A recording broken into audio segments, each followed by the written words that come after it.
Okay, so we've been talking about a lot of data, and behind all those data points are people. And to help us remember that are three folks that have come all the way to us from Uganda: Latifah, Danielle, and Doreen. And it was a long trip, and they just arrived, so they're very tired. But we really appreciate your making the effort to come all the way to help us learn how to better care for people, children who have been affected by HIV and AIDS. So thank you very much for making this trip and for,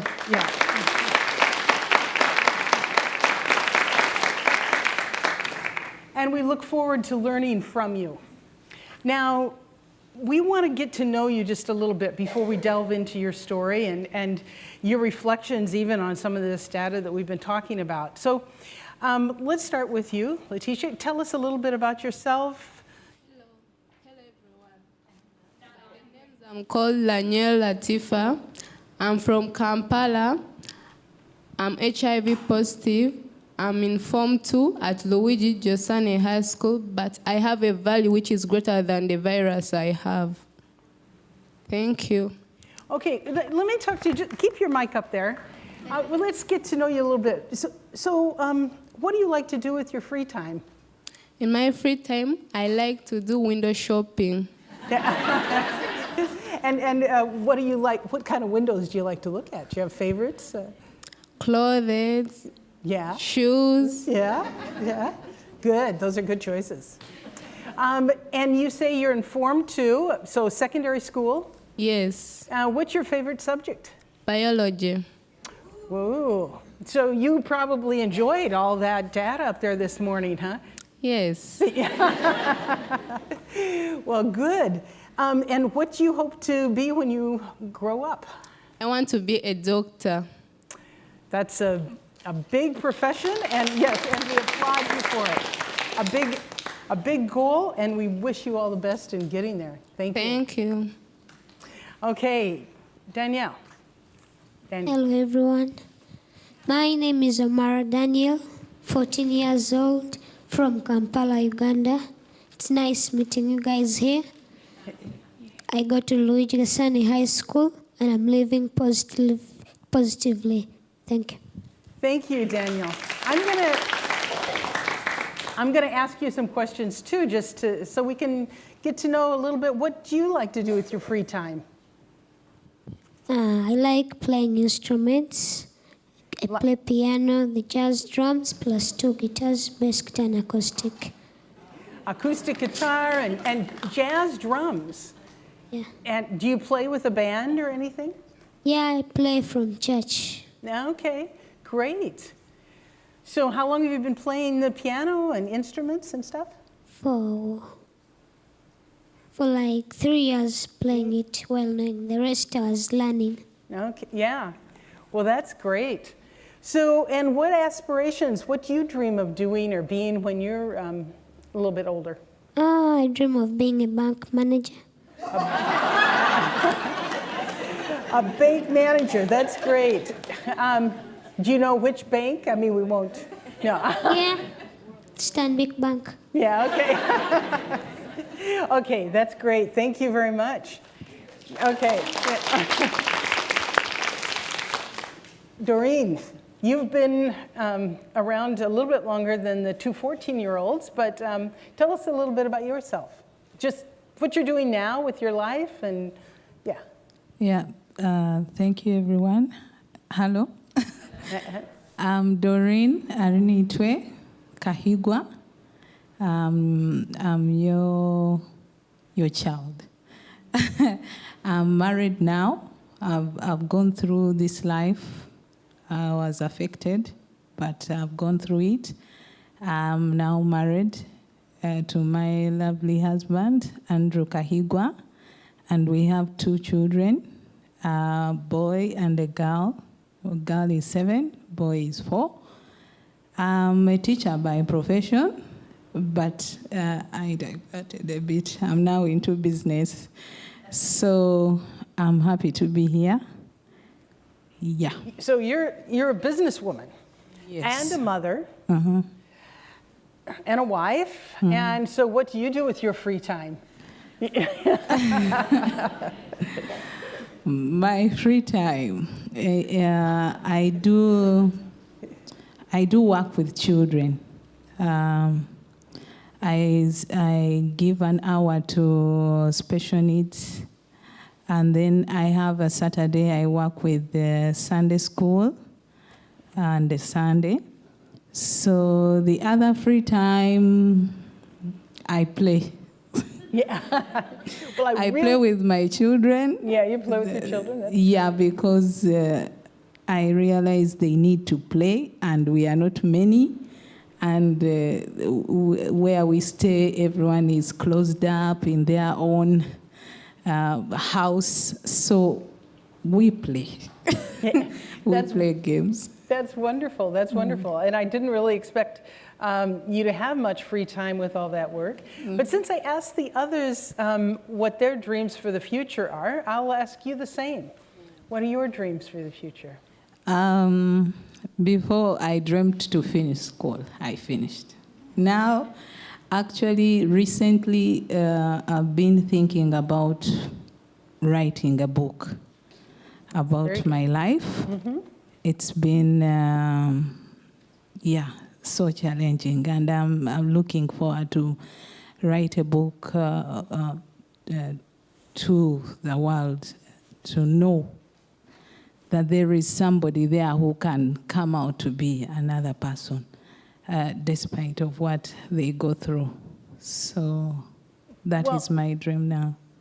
I look forward to reading that, as I think everyone here does. So I think you've already got quite a market here for your book. So, and we look forward to hearing more about your story now as we continue talking. But I just want to say that each of your lives and your folks just being here is a message of hope to us. I mean, we've heard all this stuff, all these negative effects that HIV, AIDS has on children and growing up, and we know that you've lived many of them. And we just are grateful to be able to have you here to share your stories of hope. Just your fact of being here and that you have come out and are living positively and successfulely. We just thank you for sharing your stories with us. So, and that's what we'd like to delve into a little bit more, and we'll come back to you, Latifah. Can you tell us just a little bit about your life, your story, and how you've been affected by HIV? I got to know that I am HIV positive when I was 5 years old. First, they took me to the health center. They checked me. They used to tell my mother, no, she'll be fine. And then my mother used to say, but how? I've waited so long. They took me to the nearest hospital. We found a lady called Counselor Sise. He checked me. He found out that I was HIV positive. Also, he checked my mother. He told my mother the same, that is HIV positive.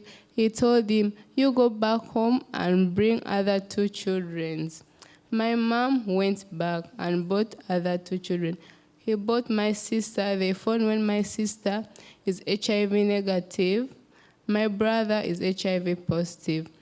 I started taking syrup. They used to tell my mother to put that syrup in the cold place, but we had no fridge. They used to put it inside the pot. When I used to take my medicine, I grew up taking my medicine. I reached in P7. I asked my mom, but I've been taking all this medicine. Why can't get healed? And then my mother said, first sit down and listen to me. He told me, if you don't eat in this world, you won't survive. I told her, yes, take your medicine as food. I said, but how? And then he told me that medicine is like your food. You have to take that medicine every day, every time, until God tells you to come and live with me. I said, but Mom, I'm very tired. And then Mom said, No, we went, there's a counselor sister told me that you have to listen to your mom. You have to take your medication very well, to be brave, to be strong. But I used to fear, I used to have no friends when I'm alone. Also, when I don't chat with people, hiding the house every day. I went back to school. They told me that, Latifah, you are not performing. And then I told them, I have many things to think about. And then to be with my friends as if I'm like in the hell. And then also my friends to tell me, don't lose hope. You will live, you grow up very well, and then you'll become a better person in the future. I used to say, no, you are deceiving me, I'm about to die. And then also my friends say, no, you will live, and then you will live longer. I used to listen to them. Now I take my medicine very well, and I'm very happy. Thank you.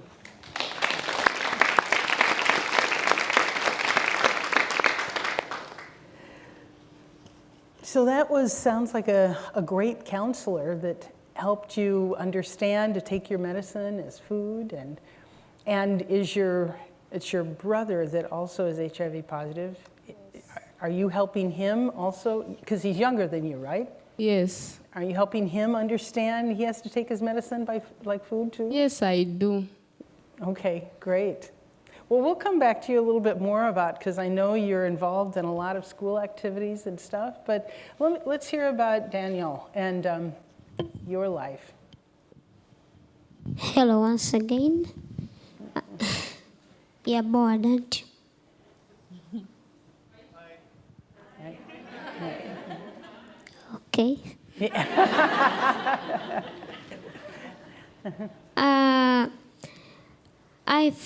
I grew up, I got HIV through my mom because I was born with it, but I didn't know I was taking the medicine.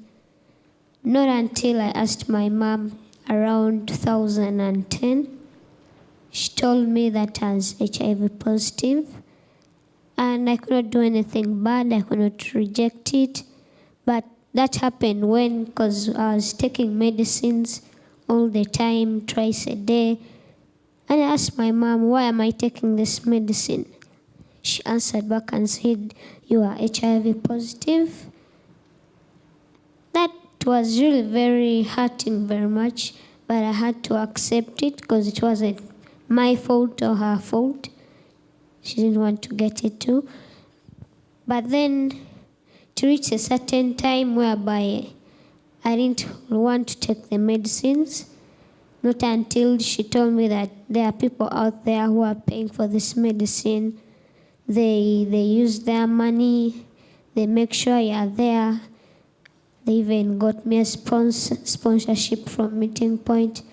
And I was encouraged to keep taking my medicine because there was someone making sure that this medicine reaches Uganda and reaches these children, these people who are suffering from AIDS.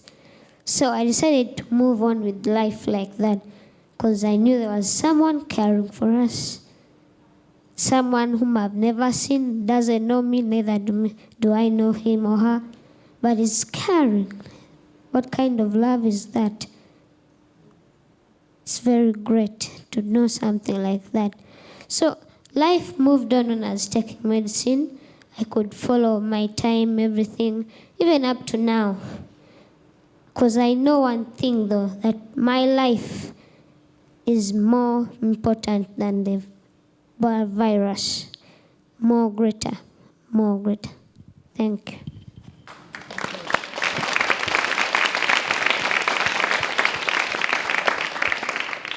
Thank you, Daniel. That's really touching, and it's so encouraging to hear you and your courage to continue on. Okay, Doreen, let's hear a little bit about your story. Yeah, for me, I was affected by HIV. My parents, my father was a soldier. He came back from the war, and then suddenly, after a short time, he started falling sick on and off. My mom was expecting a baby. She gave birth to that boy. The sickness was kind of not ending. So somehow, to cut the story short, he passed on. But they had tried all remedies. It's way back. Then my mom, around that time, it was 89, 90, we had nowhere to go. She wasn't working. She was a housewife. They had to chase us out of the government house, and we went to the other side. Apparently, they got to know that it was HIV, but they lived in denial. They tried traditional methods. They tried to do all sorts of things, and they were not working out. So after my father passed on, we went to other methods, trying to find answers why this disease that is not getting healed. So eventually, she had to also die, but she left us. Before she died, we were in a terrible state. That's when the caring community came into our lives. They found us in a shack. We had nowhere to sleep and what to eat. And those days, the ARVs were not yet. And how old were you at that time? I was 9, and she died when I was 11, 12 years. So we shifted from the shack to the home, the HIV patient's home. And that's where our mother left us. So in that home, we had patients. They didn't have an orphanage. So one parent, one family lost a child. I mean, their parents and the children had nowhere to go. So another one dies. That time, the rate of death was really high. So I stayed behind with my young brother, who was also infected. And the community had no solution at that time. They thought maybe I go back to the village. Maybe the grandparents would help. The grandparents at that time, stigmatization was too much, because they felt that if you touched anybody with HIV, you would definitely get HIV. So they also rejected us. They couldn't, actually before then they had separated us, our cup, even the door where we should pass, we were supposed to use one door. So I thought it right to come back with my brother to the city to get treatment, the way my mother used to get the treatment from Kamocha, that is a suburb in Kampala. And we came back. I came back because I wanted my brother to leave. And so I came back to the community, and that's how they started an orphanage, because they had nowhere to put me anyway. So we started staying in that community. They started a foster home. And one by one, like I told you before, they were homes for patients, rooms for patients. One parent after the other kept on passing on, and children were abandoned there. No one was willing to take on the responsibility. So we became many, and they started homes, foster homes. So we had many families in that community, about 4 families, and each family had all these orphaned children as a result of HIV/AIDS, and I was amongst them. So we used to get food, education, clothing, shelter in that community up to 2005, 2004, when I completely finished. I had finished school, but I had not gone out of the community because I hadn't got yet a job. And so I'm sorry, I might have skipped some details. Maybe there's no time. But life when you have been affected by HIV/AIDS is not a good one. You are denied so many things. We could have got education, we could have got shelter, but then you find that there are certain things that were missing. Before then, we were hopeless because, like I told you, when I came back to the city, I thought maybe I would go into working so that I can be able to take care of my little brother. Maybe what I didn't tell you, he also later passed on because he had no proper medication and consistency. So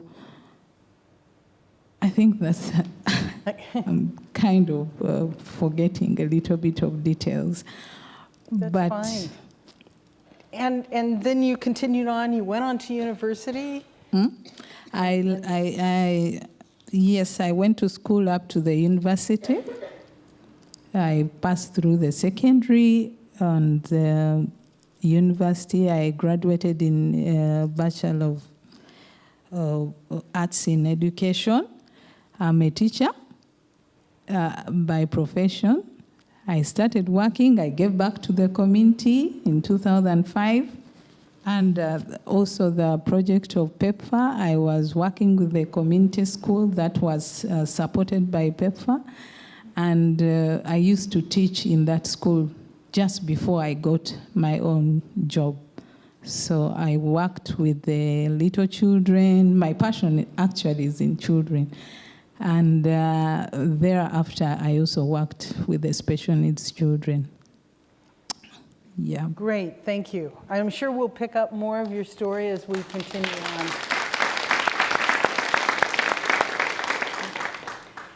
Now, we've already talked a lot about the impact that HIV has had on you folks and just on the community. And are you in groups? Do you have other friends that are also HIV positive? How are you, and what do you see the impact is having on people around you? Does this data, these results that we've been talking about, ring true? Is this true for the lives that you're living and that you see your friends around you? Daniel, you look like you're ready to answer. The HIV has really impacted me and the people around me.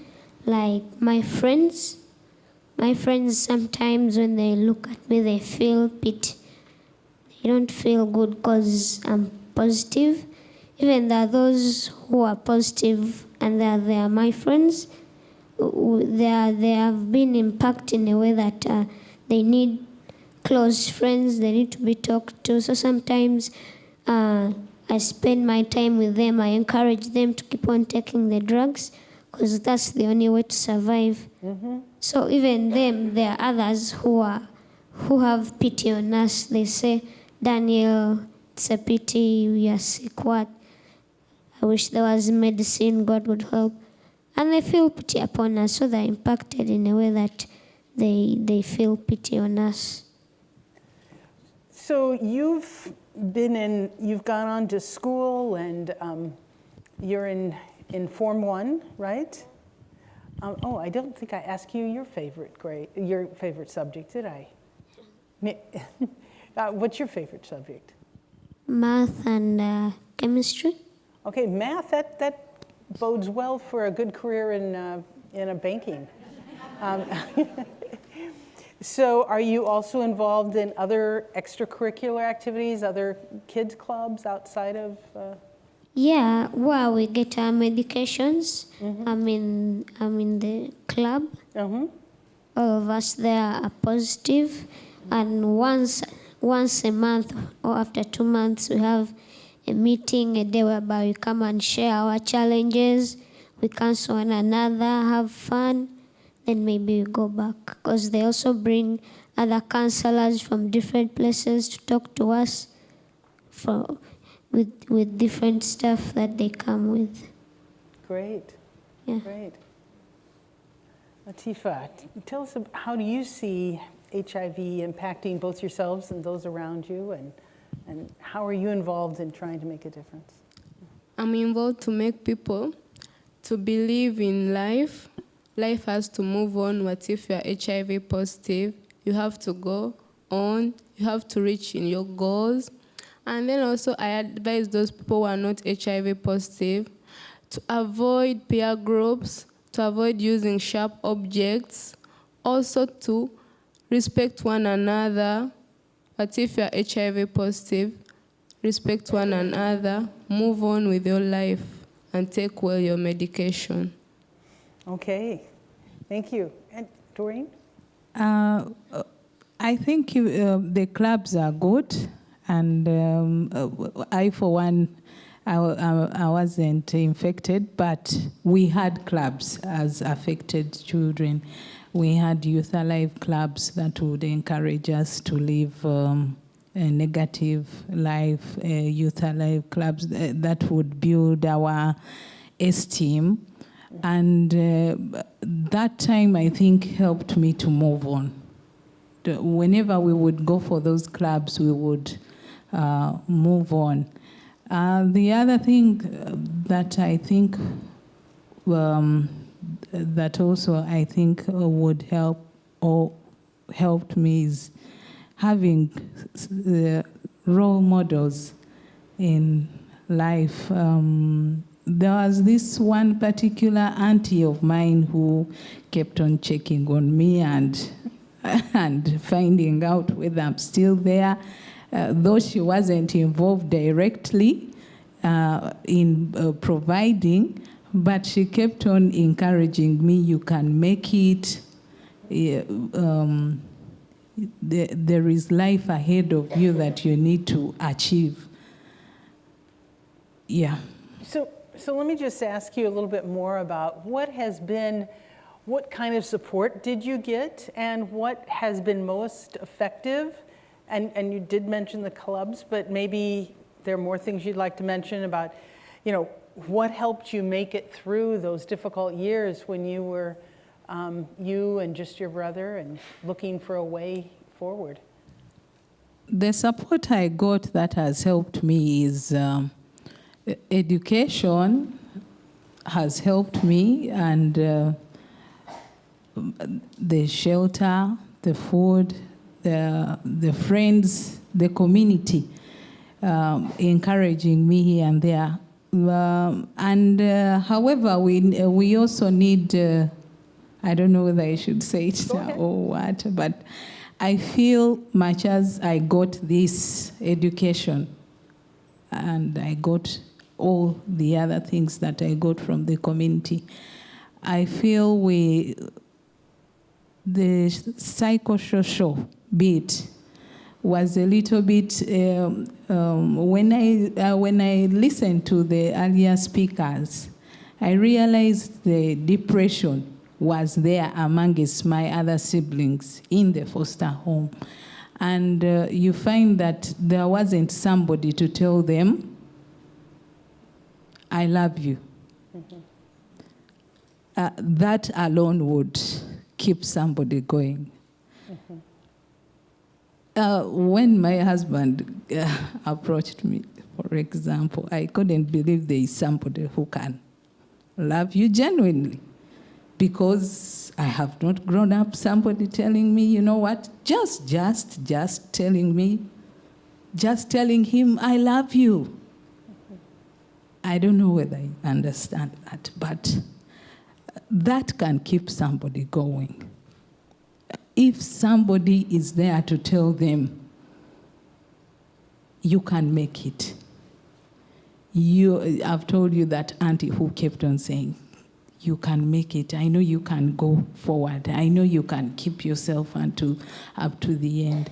So the psychosocial needs to be strengthened. I don't know about how it is going to be done, but I think on top, I'm not saying that the drugs are needed, the education is needed, the shelter is needed, the homes are needed, family is needed, but the love, parents need to be trained more.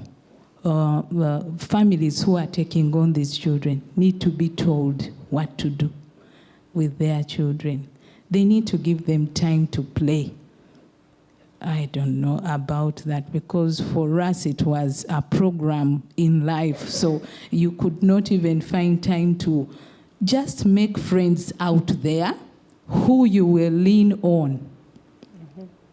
If you don't have people, then you must have a friend.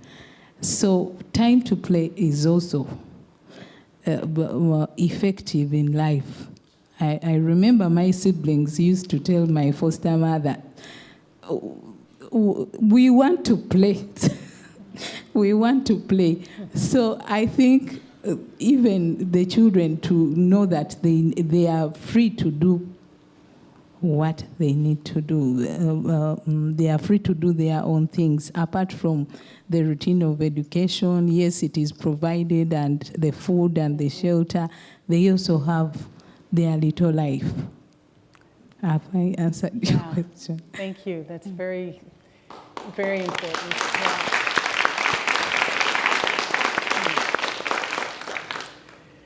So let me, that was really moving, and yeah, we know that we do need to continue to provide the material resources, like you said, the food, the nutrition, the education, the shelter, but beyond that, there's that need for love and care and play. So what has been most helpful to you, Latifah, in helping you get through this? What gives you courage? The love of my mother and the love of all people who are near me, and those people who keep on sending medicine to our country. Okay, thank you. How about you, Daniel? One thing which has kept me going is what I said earlier. The people who really love us in Uganda, they've been donating money to bring us the medicines, the mosquito nets and all that, the water treatment. All they've been contributing, coming all the way from USAID, and to thank them all personally, because that's really a good sign that they love us. And the other thing which has kept me going is that I always tell myself that when I'm taking the medicine, it's that my life has a greater value than the virus. That's the major thing. Thank you. Great. And Daniel, just so you also play a role in encouraging your friends and helping them stay on treatment? Yeah. What do you tell them? Do you tell them the same thing? What encouragement? Yeah, I tell those friends of mine the same thing, and some of them, they don't want to take their medicine, so I tell them it's your life, because if you don't take this medicine, the virus, its number will increase, and you'll suffer from AIDS, because you don't get AIDS when your CD4s are high. AIDS are the other diseases which come when you're not taking the medicine. So I always encourage them to take their medicines, because that's the only way to save their lives and live longer. And I just have a question. Do your friends also have dreams for the future? Do they have hope like you do? I mean, you want to be a bank manager? Yeah, they have hope. Actually, that's what we do when we come to our club meeting, club days. They always ask us what we want to be, and they all say want to be engineers, doctors, all that. So they also have a dream which they're working for. Great. And Doreen, what keeps you going? What gives you courage, and what has given you courage in going through? What has given me courage is the life that I want to live, which is different. At one point, I find myself saying, I think I need to have a family. And I look forward to that. I think I need to have a proper job. So I say, okay, I need to study, work hard, what gives me courage is that, what gave me courage is that there was always no worries for school fees. So I always knew that somehow I had to go to school. At this moment, really, I want to recognize and thank Magdalene. Magdalene was one of the people who used to run around to pay our school fees and make sure that we are not chased out of school. She would speak on our behalf when the funds have delayed. Thank you so much. Thank you. I'm so happy to have seen her. I didn't know she would be here. So if you knew that, Magdalene is going to talk to the head teacher, it would keep you going to school. If you knew that, okay, the food is there, it would keep you knowing that, I have to go and study because, at home there is food. If you knew that there is nowhere that you have to, you have a home, you have a belonging somewhere, that would keep you going because I'm going to school, I'm going back home. Other than the other time you're going to school, but you're going back to a shack, no windows, no doors, you are ever insecure, something can happen. So the home, the shelter, the food, the education kept me going because I knew it was always there. I knew I needed not to fail them. So if we add the other psychosocial, I think it will take my brothers here, my sisters, forward. So I feel that kept me going. And role models, there are people that I used to look up to and I would say, I think I want to be like that teacher. So it kept me going too. Great. And above all, in our community, it's a Catholic-based. We used to pray and they taught us to depend on God. So I believe also God kept me going. But when you look at your topic, resilience, it has a lot that can keep us going against all the risks that come into our lives. I feel you have a big job. Even me anyway, I have now a big job that I'm now grown to see that I encourage my young brothers and sisters who are out there to press on in life. Thank you.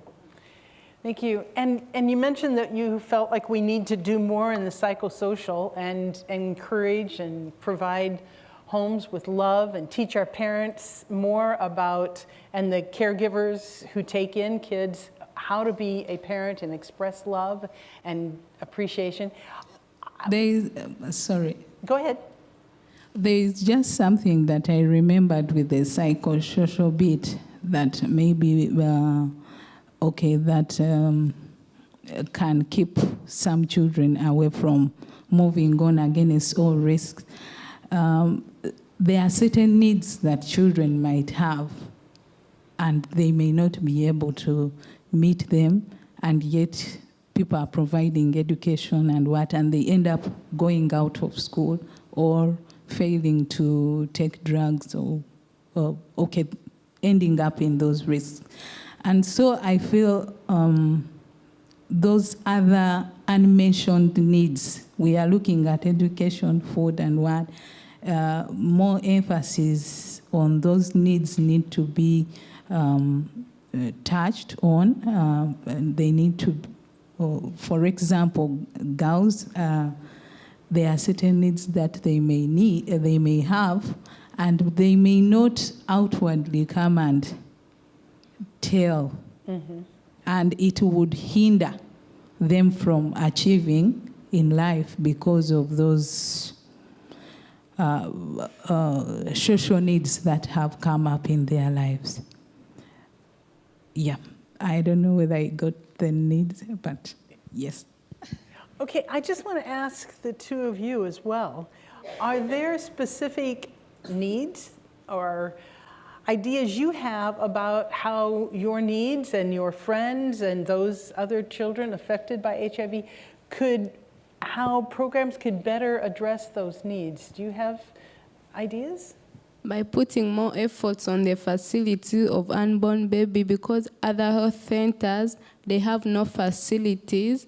That's why they produce children when they are HIV positive. Okay, so you really want to make sure that mothers have treatment to prevent the transmission of the virus to their children. Yes. Okay, because you probably anticipate being a mother. Okay.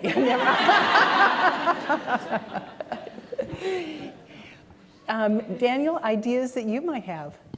I think you should put more effort in home visits, home personal visits, whereby, I don't know if you can get people who visit people home by home, talk to them, share with them like for 1 hour, tell them what's good, which meals to eat, and encourage them.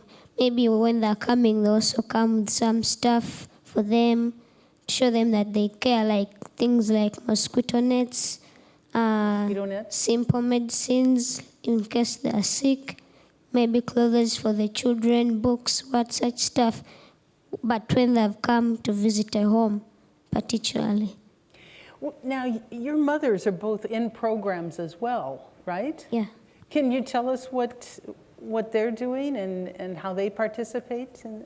My mom is in the SCORE project, which is funded by the USAID, and they teach them many things like they are in the VSLA, savings and loan group? Yeah. And in that very same category, they teach them financial literature. They teach them how to handle money, and us, the children, will benefit if they know how to use the money properly, because they save some, they use some to make their business better, and from that, maybe they buy us scholastic materials and the food and the balanced diet, all that, yeah. And can I add something? Yeah. Actually, if at all, more emphasis is also added in supporting families who are taking on the children affected, then you are helping this child holistically. If at all the parent knows how to save so that they have sustainability, if at all the parent is taught how to raise a child so that the psychological bit is also handled, if at all that parent is taught on how to go about challenges, then this child is not likely to face to fail to live with the risks or to overcome the risks that are ahead of them. So I feel those programs need to be, emphasized more. Okay, great. SCORE project helps our mother to know how to plan for children, like having 3 meals in the day. Also balanced diet, saving and getting loans. My mom had no business, but he went he joined the SCORE project, and then that saving helped us to get like our scholastic material, bags, things which are needed in the school. Fantastic. Yeah, and they always save from the beginning of the year, so at the end of the year they give them back their money, and maybe they even add more credit on it. Great. And so that's made a difference for you guys? No? Yeah. Yeah. Yeah, okay. Go ahead.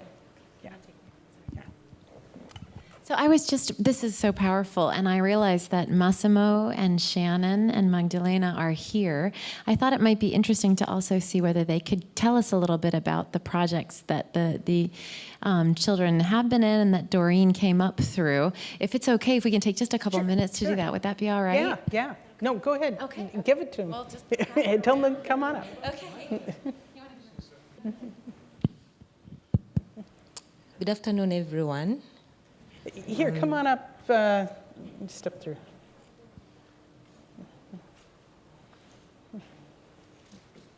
Good afternoon, everyone. Yes, my name is Magdalene Dagire. I work with AVS Foundation. I implement a USAID-funded project called SCORE, Sustainable Comprehensive Responses for Vulnerable Children and Their Families. And that is the project where Daniel and Latifah, with their families, are supported. We support a huge number of families in Uganda, over 125,000 families in 35 districts of Uganda. 1,000 families. Yes. So I listened attentively to the different presentations in the morning. They were really very touching.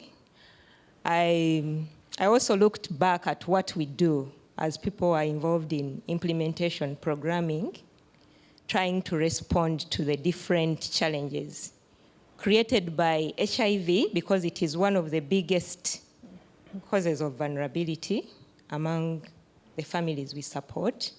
Of course, poverty is also a very big one. So,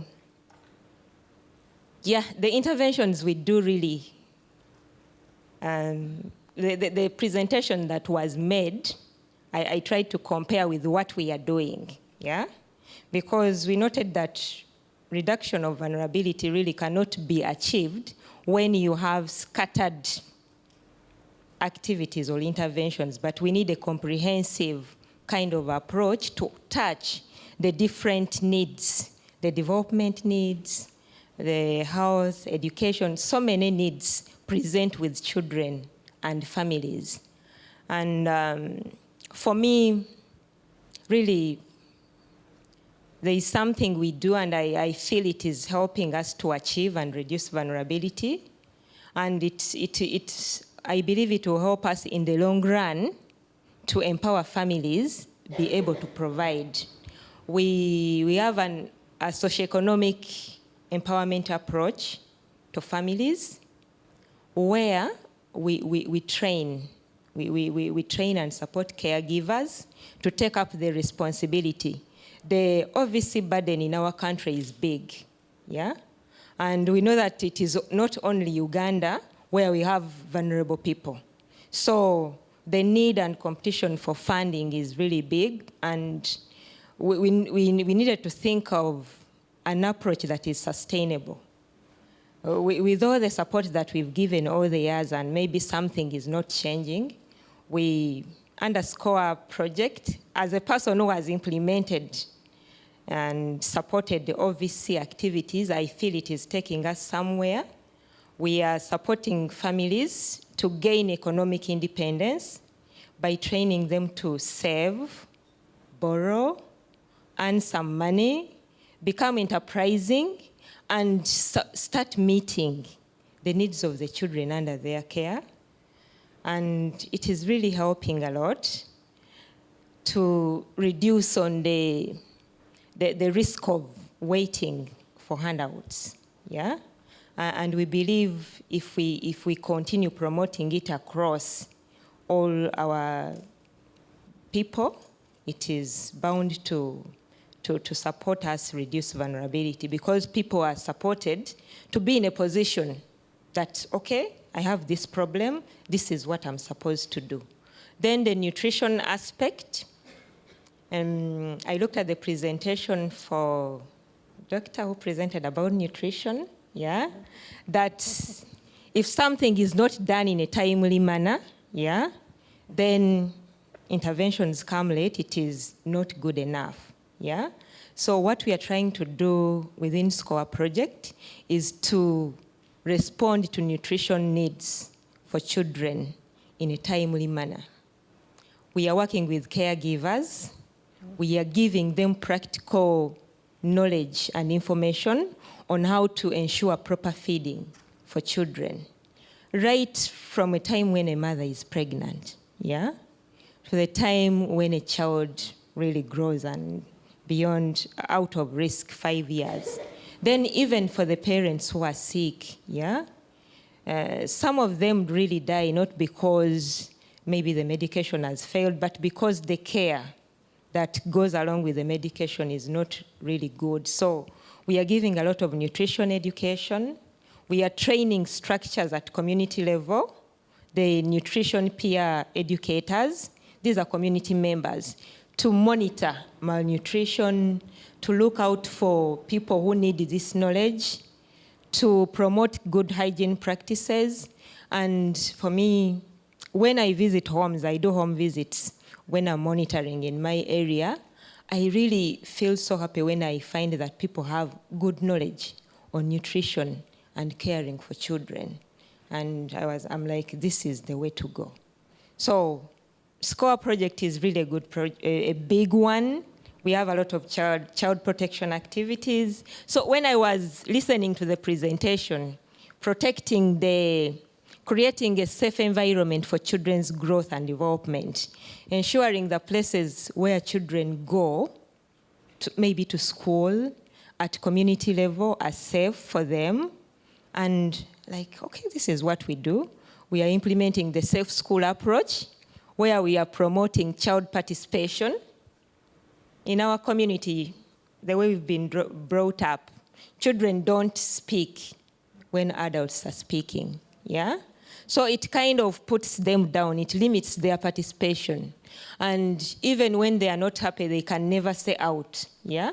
Because we are told to obey right when we are young. So the safe school approach is basically changing the thinking of the teachers that no, you can listen to a child. The child has something to say to you.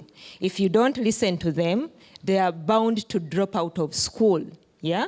Because school is not interesting anymore to them. It is a routine. They don't utilize, they don't reach their full potential because they are caged and they don't have a platform, and their parents also don't participate. So we are doing quite a lot, strengthening families, yeah? I heard about strengthening families to take care, to identify their needs in the first place, to know where they can get services and support. The OVC needs are really so many, yeah? Even if we are, okay, AVC, USAID, yeah? If you come up with an intervention, maybe you are looking at some components, yeah, of needs, nutrition, child protection, socioeconomic. But what about if I need something else that you don't give me? Yeah? So that's where we come in to support families, identify their needs and where they can go. So we are working with quite a number of stakeholders to ensure that we work as a team, yeah, to respond to the OVC needs. So basically that's what I can say. Thank you.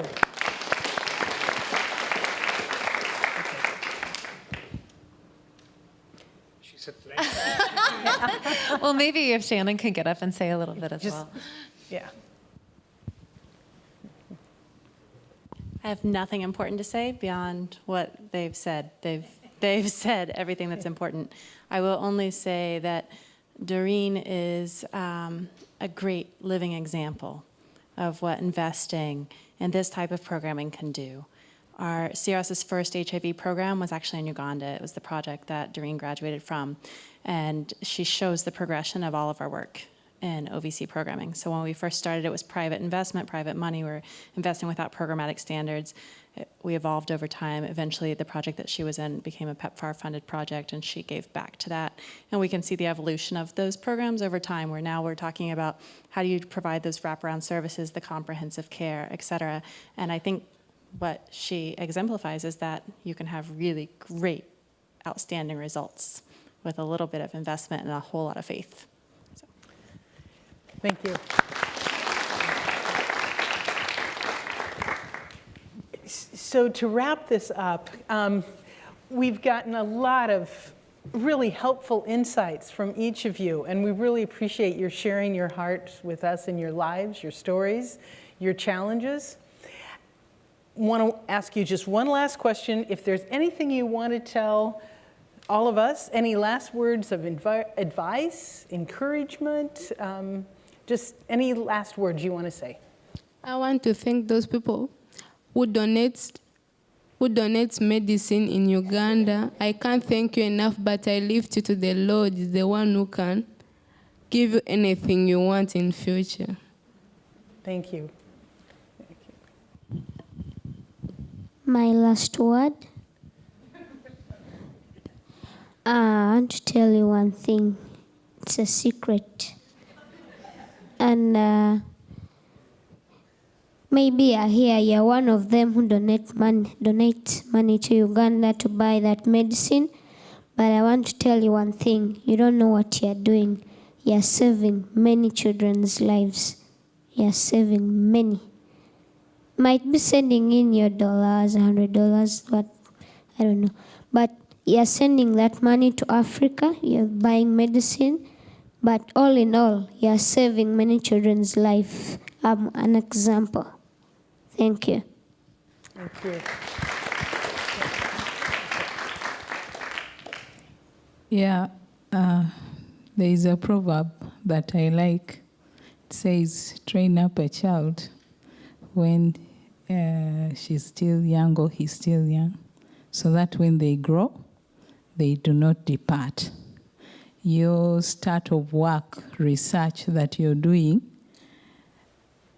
I know it will lead the young ones not to depart from adherence, not to depart from good ways, not to depart from achieving their goals. So as you're trying to help the children, you are helping the adults not to depart.